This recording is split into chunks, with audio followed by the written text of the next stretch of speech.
Le projet de révision de la Constitution béninoise est toujours d'actualité. La sortie récente du ministre Joseph Djogbenou continue de faire couler encre et salive. Bonjour, bienvenue sur Free Matin. Nous sommes vendredi 10 mars de l'an 2017. Voici la une des journaux avec Enoch Laradé. Enoch Laradé, bonjour. Bonjour Nadège. Vous êtes là pour la une des journaux? Oui, et on démarre tout de suite par le quotidien La Nation. Tourisme au Bénin à l'horizon 2021. 600 milliards à investir, 70 000 touristes attendus. Et puis fraternité, lutte contre l'insécurité au Bénin, l'intégralité du projet de loi sur les écoutes téléphoniques. Actu Express, révision de la Constitution avant la fin du mois de mars. Quelques préoccupations sur la démarche. L'affiche du jour, révision de la Constitution au Bénin, le Parlement face à ses responsabilités. Maître Rumbedji et les siens jouent leur crédibilité. L'indépendant, révision de la Constitution, le chef de l'État fidèle à ses engagements de campagne.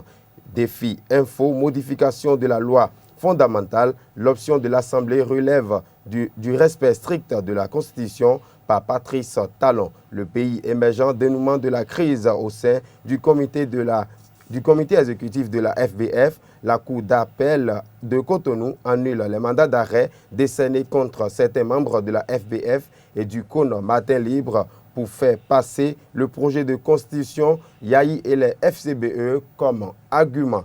Voix d'Afrique à présent, Bénin, les couloirs des politiques, le pourquoi Talon effraie classe politique et syndicats à découvrir dans le journal Voix d'Afrique. Et puis la boussole, révision de la Constitution forcée et clandestine, révision pressée, forcée et clandestine de la Constitution. Pourquoi veut-on éviter le peuple? Une grosse interrogation. Nord-Sud quotidien, santé publique, la convention Médicrime pour sauver les vies. Et puis Soleil levant, révision de la Constitution, projet de réforme constitutionnelle. La révision sans le référendum ne viole pas la loi fondamentale. L'investigateur du jour, modification de la loi fondamentale au Bénin. Aucun référendum n'est possible sans le Parlement. Le challenge à présent, révision de la Constitution, l'Assemblée nationale, incontournable dans les deux cas. Et puis l'opinion aujourd'hui pour finir,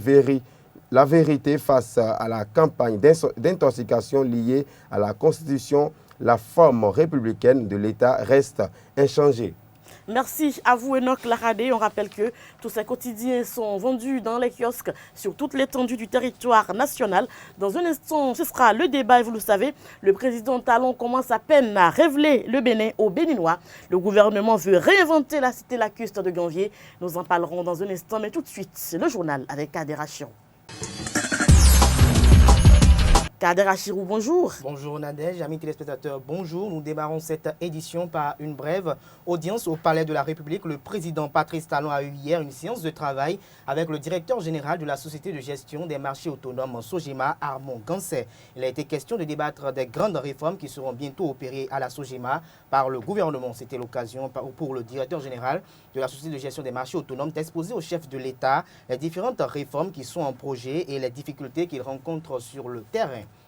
Droit et pratique de la gouvernance du village ou quartier de ville à l'ère de la décentralisation est le thème de l'atelier de formation des chefs de village et conseillers locaux de la ville de Porto Novo. Cet atelier s'est déroulé hier à la piscine municipale et ce en présence du maire de la ville capitale et du directeur général de l'Institut de formation économique, sociale, économique et civique Infosec. Une équipe de la rédaction de 2ATV y était et voici le compte rendu. Mieux gérer ses administrés pour améliorer la gouvernance dans nos quartiers de ville ou village. C'est l'objectif des travaux qui se tiennent ce jeudi 9 mars à la piscine municipale de la ville de Porto Novo. Initiée par l'Institut de formation sociale, économique et civique, elle réunit les chefs quartiers et de village de cette commune. L'Infosec, dans sa mission de promotion des connaissances, de l'esprit de responsabilité et de la conscience professionnelle des citoyens, a initié une série de formations sensibilisation au profit des acteurs impliqués dans la gestion de nos villages et quartiers de ville. Le présent séminaire qui nous réunit ce jour, 9 mars 2017, a pour objectif général d'offrir les éléments de droit et de pratique en matière de gouvernance du village ou du quartier de ville aux élus des organes infracommunaux au Bénin. L'intérêt d'un tel thème me paraît aujourd'hui évident si l'on considère le rôle et la position du chef de village ou de quartier de ville dans le système de la gouvernance au Bénin. Cela est d'autant plus vrai que la loi 97-028 du 15 janvier 1999 portant organisation de l'administration territoriale en République du Bénin dispose en son article 43. Le village ou le quartier de ville constitue l'unité administrative de base au sein de laquelle s'organise la vie en milieu rural ou en milieu urbain. Emmanuel Zossou, première autorité de cette commune, a rehaussé cet événement la marquant de sa présence. Que vous souviennent, il y a 2 semaines à peu près, on a tenu un conseil pour harmoniser les tests, pour organiser les conseils de quartier. Et cette nécessité de formation des chefs de quartier, des élus locaux, s'est présenté à nous avec acuité. Beaucoup de conseillers, d'élus ont demandé et insisté pour qu'il y ait de ce genre de formation. Les dispositions juridiques relatives à la gouvernance du village ou quartier de ville. Il faut savoir les tests. Si on ne connaît pas les tests, on va passer à côté. Connaissance de l'organisation et des techniques de gestion de conseils de quartier de ville. C'était vraiment houleux la dernière fois en conseil. Les attributions et les activités de gestion administrative dévolues au chef de quartier. Les outils de gestion du chef de quartier. C'est là que nous avons commencé. Et chaque fois qu'il y aura de ces opportunités, nous allons nous faire le devoir de vous les donner, de les offrir, pour que vous puissiez mieux faire. Chez nous, en Goun, on dit, mais les mots John, on apprend toujours. Il faut toujours aller à l'école. On dit en français, nos peuples meurent faute de connaissances. Ce genre d'exercice se doit d'être renouvelé dans les 77 communes du Bénin pour permettre aux représentants de l'autorité suprême de s'imprégner puis de maîtriser les droits et pratiques en vigueur à l'ère de la décentralisation.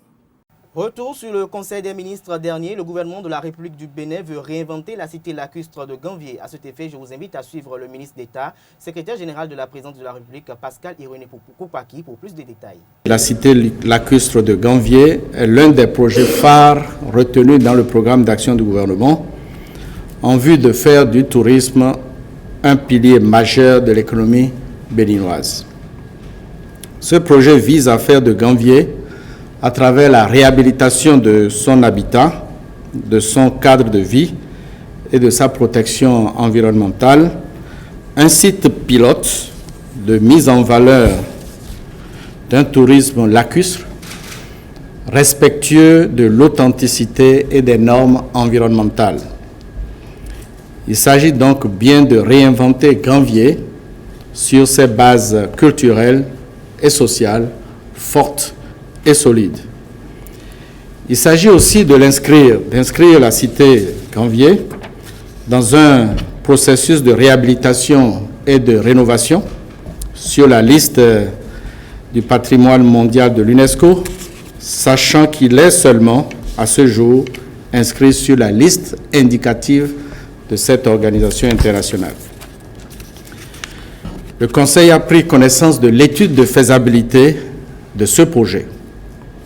Il a instruit le ministre du Cadre de vie et du Développement durable à l'effet de faire engager les études de détail qui porteront sur 9 secteurs d'intervention, à savoir l'urbanisme, la rénovation de l'habitat, les équipements de confort, la santé, l'enseignement, la formation continue, l'environnement du l'environnement du lac, la pêche et le tourisme. Chaque secteur fera donc l'objet de développement de projets spécifiques.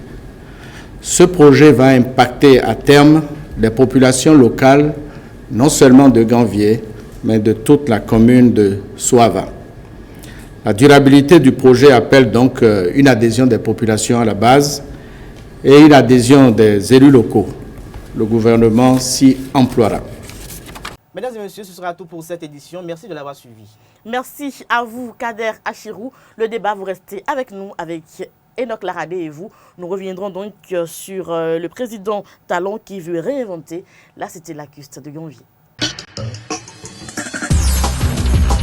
Le président de la République tient énormément au tourisme. C'est dans ce cadre qu'il veut réinventer la cité lacustre de Ganvié. Est-ce qu'il y parviendra, Kader Achirou? Oui, il y parviendra parce que le président Patrice Talon compte mettre en œuvre un tourisme lacustre à Ganvié. Et ce projet est déjà inclus dans le programme d'action du gouvernement 2017-2021 et il figure dans les projets phares qui vont redorer l'économie béninoise. Et le projet consiste en quelque sorte à réhabiliter son habitat et son cadre de vie et à créer une protection environnementale. Je pense que si vraiment ces trois pôles qu'on vient de citer sont vraiment appliqués, je pense que à la fin, le président Patrice Talon va drainer quand même un peu les migrants vers nous pour qu'ils puissent venir découvrir en fait cette cité lacustre. Parce que vous savez, c'est sur l'eau en fait. Les gens viendront, il y aura le tourisme comme on l'a dit, lacustre. Alors, Enoch Laradé, qu'est-ce que le Ganvié va gagner si on réinvente cette cité? D'abord, Ganvié gagnera beaucoup de choses en matière de ce qui concerne la population. D'abord, c'est d'abord un plus pour cette population-là qui vit l'impasse, qui vit dans la misère dans ces zones-là. Vous savez, Ganvié, là-bas, il n'y a pas parfois il n'y a pas d'électricité, il n'y a pas assez d'infrastructures. Bon, c'est le moment pour eux d'applaudir ce projet et puis, comment on appelle, les autorités locales de cette communauté aussi doivent être impliquées, aider le gouvernement à réinventer, comme on le dit, la cité de Ganvié pour plus de valeur culturelle au Bénin. 600 milliards, c'est vrai que ce n'est pas peu, mais à terme du projet, on verra que le Bénin sera aussi ce pays touristique-là qui sera vu de par le monde, qui sera bien visité. Kader Achirou, vous savez qu'à Ganvié, il y a des habitudes, il y a des valeurs, comme le disait Enoch il y a un instant. Est-ce que vous ne craignez pas que ces habitudes-là soient biaisées, que ces valeurs-là soient tuées à terme? Parce que lorsqu'on va moderniser Ganvié, ce serait tout autre chose. Vous savez, comme le gouvernement l'a dit, il veut réinventer à partir des bases culturelles de la cité lacustre. Donc je pense que tout ce qui est propre et cher aux cultures, comment on appelle, des habitants de Ganvié, je pense que ce ne serait pas touché. Il s'agit en fait, si c'est construit sur l'eau, on va construire peut-être des édifices sur l'eau, peut-être ce ne serait pas peut-être en bambou, peut-être il peut y avoir des hôtels qui seront peut-être, comment on appelle, en béton, mais construits sur l'eau pour être beaucoup plus solides. Il y aura aussi des hôtels peut-être en bambou pour faire vivre, parce que tous ceux qui sont touristes, il y a des touristes qui viennent au pays juste pour changer d'air. Mais il y a d'autres qui viennent quand même dans le pays pour voir vivre en fait ce que les gens vivent en fait. Donc il y aura un peu de tout. Et je pense que c'est quand même un avantage pour la population de Ganvié parce qu'il y aura un flux commercial qui va se développer ou qui va s'observer à la fin de cette réalisation. Et ce projet, si vraiment le gouvernement arrive à la fin, ça va amener beaucoup de gens vers nous. Parce qu'il y a des pays qui n'ont même pas une goutte d'eau quelque part. Ici, nous avons cité lacustre. Et je pense que si vraiment on arrive vraiment à réaliser ce projet, beaucoup de gens viendront passer leurs vacances. Même il y aura même des gens, des Béninois, qui auront l'envie d'aller passer leurs vacances là-bas. Un peu comme Gorée à Dakar. Hein. Voilà. Alors, Enoch Laradé, vous pensez que si on réhabilite tout ça et qu'on arrive donc à mettre Ganvié sur la liste du patrimoine mondial de l'UNESCO, notre pays gagne quelque chose quand même? Oui, beaucoup de choses parce que vous savez, actuellement, on n'est pas encore sur la liste du patrimoine de l'UNESCO. On est juste dans l'organisation, comme l'a cité le Conseil des ministres. Ce sera déjà un plus d'être vu par l'UNESCO, d'être apprécié, d'être sur la liste de son patrimoine. Mais moi, l'inquiétude que moi j'ai, c'est de ne pas aller faire, de ne pas commencer le projet tout de suite, de procéder comme on l'a vu ici dans le cas de déguerpissement, de ne pas procéder à un déguerpissement là-bas, parce que là-bas c'est une cité lacustre, il n'y a pas de terre pleine, là-bas, donc il faut moderniser les choses, il ne faut pas précipiter, faut pas dire qu'il faut chasser les gens pour réinventer, parce que réinventer où seront les anciennes cases. Ils auront du mal à vivre voilà, sur terre ferme, lorsqu'ils viennent même pour conduire.